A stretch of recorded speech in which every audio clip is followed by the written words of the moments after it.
नमस्कार। Mahatma Gandhi centennial Sindhu high school की विषय हिंदी लोक भारती कक्षा 9वीं की कविता क्रमांक 11 जिसका नाम है निर्माणों के पावन युग में। इस कविता का नाम है 11वीं कविता निर्माणों के पावन युग में, जिसके कवि है अटल बिहारी वाजपेयी। मैं अज़हर पठान इस क्लास में आपका हार्दिक स्वागत करता हूँ। निर्माणों के पावन युग में हम चरित्र निर्माण न भूले, स्वार्थ साधना की आंधी में वसुधा का कल्याण न भूले। माना अगम अगाध सिंधु है, संघर्षों का पार नहीं है, किंतु डूबना मझधारों में साहस को स्वीकार नहीं है। जटिल समस्या सुलझाने को नूतन अनुसंधान न भूले, निर्माणों के पावन युग में हम चरित्र निर्माण न भूले। स्वार्थ साधना की आधी में हम वसुधा का कल्याण न भूले। लेखक अटल बिहारी वाजपेयी जी द्वारा लिखी ये कविता में हम इस कविता की पहली दो पंक्तियों को स्पष्ट करेंगे। लेखक अटल बिहारी वाजपेयी जी ने इस कविता में निर्माण के पावन युग में, मतलब आप सभी जानते हैं कि हर व्यक्ति निर्माण कंस्ट्रक्शन करना चाहता है, कुछ ना कुछ आगे बढ़ना चाहता है, लेकिन सफलता के इस दौर में हम चरित्र निर्माण यानी कि कैरेक्टर, जो चरित्र एक मनुष्य का सबसे बड़ा एक अंग होता है। कवि यहाँ पर कह रहे हैं कि व्यक्ति निर्माणों के इस युग में भले वो कितनी भी सफलता की बात करे, परंतु वह चरित्र निर्माण को करना ना भूले। चरित्र निर्माण हमारा ये पहली प्राथमिकता यानी कि फर्स्ट प्रायोरिटी हमारी ये होनी चाहिए। स्वार्थ साधना की आंधी में वसुधा, वसुधा यानी वसुधा कहा है किसे? पृथ्वी को, इस धरती को वसुधा कहा है कि स्वार्थ साधना की आंधी में हम इस धरती का कल्याण करना न भूल जाए। स्वार्थ की इस आंधी में हमें धरती का भी ध्यान रखना होगा। माना अगम अगाध सिंधु है, संघर्षों का पार नहीं है, किंतु डूबना मझधारों में साहस को स्वीकार नहीं है।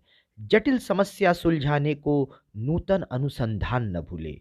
यहाँ पर कवि कह रहे हैं कि माना कि अगम, अगम यानी कि अपार, बहुत सारी सिंधु, संघर्षों का पार नहीं है। सिंधु एक नदी के माध्यम से, जब नदी में हम लोग उतरते हैं तो वहाँ पर तैरने के लिए संघर्षों का जो होता है, संघर्षों का हमें क्या करना पड़ता है? सामना करना पड़ता है। किंतु डूबना मझधारों में साहस को स्वीकार नहीं है। लेकिन जो व्यक्ति बिल्कुल जटिल होता है, जो ये सोच के रखता है कि मुझे इस मझधार से पार निकलना है, वह कभी भी डूबना बर्दाश्त नहीं करता। वह व्यक्ति हमेशा अपने आप को आगे बढ़ने के लिए प्रेरित करता है। तो कवि यहाँ पर भी कह रहे हैं कि डूबना जो है वो मझधारों में साहस को स्वीकार नहीं है। जटिल समस्या सुलझाने को नूतन अनुसंधान न भूले। अगर कोई भी समस्या जैसे आ जाती है तो नूतन, नूतन यानी कि नवीन, और अनुसंधान यानी कि रिसर्च, हम किसी भी समस्याओं को सुलझाने से पहले रिसर्च करें, अच्छी तरीके से उसका शोध करें। जब तक समस्या बहुत आसान होती है, लेकिन कई बार ऐसा होता है कि हम समस्याओं को समझते नहीं हैं। कवि यहाँ पर कह रहे हैं कि हर समस्या को आप एक रिसर्च के तौर पे लो, एक अनुसंधान के तौर पे लो, और जब आप अनुसंधान करते हैं तो एक नया सोल्यूशन सामने आता है। तो उसी तरह जब भी आपके सामने समस्याएं आए, आप उस समस्या को एक नए अनुसंधान के तौर पे लो, एक नए रिसर्च के तौर पे लो। तभी कवि कह रहे हैं कि माना अगम अगाध सिंधु है, संघर्षों का पार नहीं है, किंतु डूबना मझधारों में साहस को स्वीकार नहीं है। जटिल समस्या सुलझाने को नूतन अनुसंधान न भूले। यही कविता, यही कवि अटल बिहारी वाजपेयी जी की द्वारा लिखी हुई इस कविता में कवि फिर कह रहे हैं कि आपको सिंधु के संघर्षों को पार पाना आसान नहीं है। डूबना मझधारों में साहस को स्वीकार नहीं है।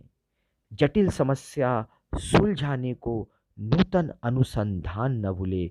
कवि कह रहे हैं कि भले ही रास्ते में कितनी भी समस्याएं आ जाए, रास्ते में कितने भी मझधार आ जाए, डूबना मझधारों को स्वीकार नहीं है। और जटिल समस्या जब भी आ जाए, मुश्किल से मुश्किल समस्या जब भी आ जाए, आप हमेशा वो ध्यान में रखें कि ये हमारे लिए एक चुनौती है, समस्या नहीं है, और हर समस्या का क्या होता है, एक सॉल्यूशन होता है, एक उपाय होता है, हर समस्या का समाधान होता है। पर समस्या का समाधान आपको तभी मिल सकता है जब आप एक अनुसंधान करें, जब आप एक रिसर्च करें, उस समस्या के ऊपर में शोध करें, तब निसंदेह आपको उस समस्या का समाधान प्राप्त होगा। यही यहाँ पर कवि अटल बिहारी वाजपेयी जी कह के बाद फिर कवि वही कह रहे हैं कि निर्माणों के पावन युग में हम चरित्र निर्माण न भूले।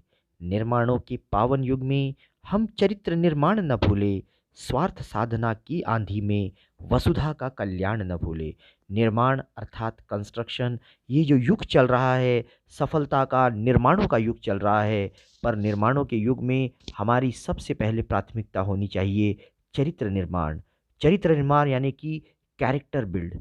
हमें अपने कैरेक्टर को हमेशा उसका नया कंस्ट्रक्शन करना है। स्वार्थ साधना की आंधी में, स्वार्थ, जो इंसान सेल्फिश होता हुआ जा रहा है, जो इंसान एक दूसरे की कद्र नहीं कर रहा है, उसे अब इस वसुधा का कल्याण करना है। वसुधा का अर्थात इस पृथ्वी का कल्याण करना है। धन्यवाद।